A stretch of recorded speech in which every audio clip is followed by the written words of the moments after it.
Hi, okay. Well, thanks for the reply.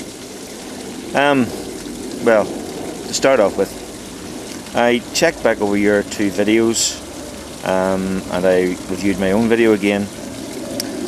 And no, I'm sorry, I did not misrepresent you in any way. The clips were not taken out of context. I think I give enough room in them to include the context. I didn't put the words in your mouth. You said what you said. As for the implication that I deliberately set out to misinterpret you or misrepresent you, I think in professional circles the technical term for that is bullshit.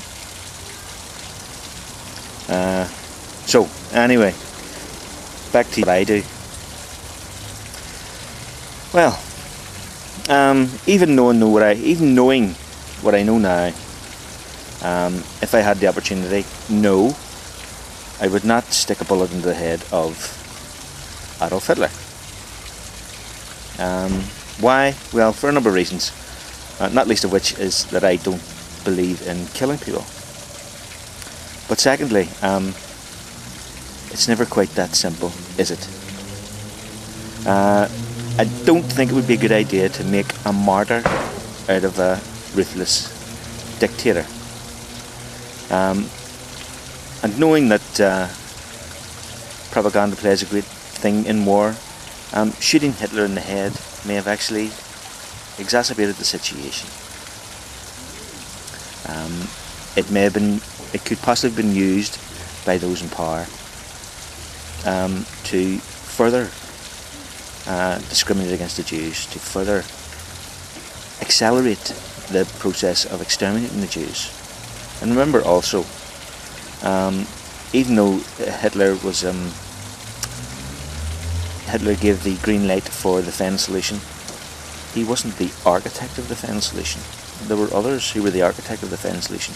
He may have been creaming his trousers thinking about it, but he wasn't the architect of it. So you're not only talking about him in your little scenario of assassinations, you're not only talking about him, you're talking about those who were the architects of the Fen solution. You're also talking about those who rounded up the Jews and put them on the trains and sent them to the concentration camps. You're talking about the concentration camp commanders. You're talking about those guards who at gunpoint forced them into the showers where they were killed. Those who loaded them into the ovens. It all gets a bit more complicated, doesn't it? So no, I would not have shot him in the head. And do you honestly think that if someone had went along and put a bullet in the head of Ratko Mladic or Slobodan Milosevic, everything would have been hunky-dory, and everything would have stopped? No, I don't think so. So, let's talk about what actually happens. I'll tell you what I actually did do rather than what I would have done. And it's got to do with the Bosnian conflict. I wasn't so much older than you, I suppose, at the time of when the Bosnian War broke out. So myself and a few of my friends approached the Irish government and the British government, and we were able to secure funding that allowed us to buy several thousand tons of flour and cooking oil, which we bought in Italy and had shipped to Split for distribution throughout the whole region and around Mostar. And we ensured that the aid was distributed indiscriminately, so it didn't matter if it was Christians, Muslims or anything else, and it went to whoever needed it. We also arranged with the Northern Ireland office here, who were, it was just very fortuitous because they were closing, they wanted to get rid of the some surplus stock from the civil defences, stuff that had been put into storage back in the 50s.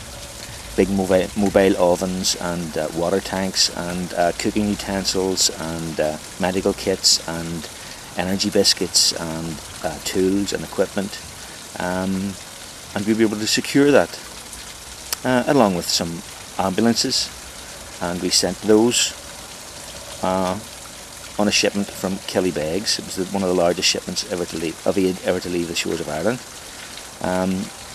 And this went to Split also, and it was distributed. And I was in Zagreb with meetings with the UNHCR and a local Christian group called Caritas. You might know them. And we worked with them to ensure that we had safe passage for our shipments of aid.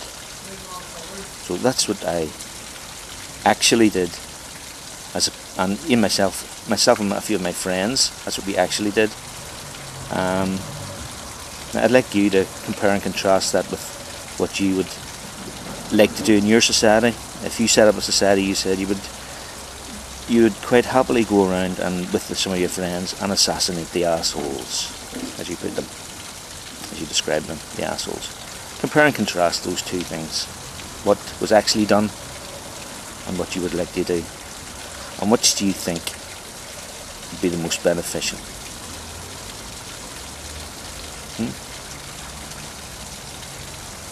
And as for determinism, well, you see, the problem with this deterministic viewpoint is it doesn't actually allow you to be compassionate.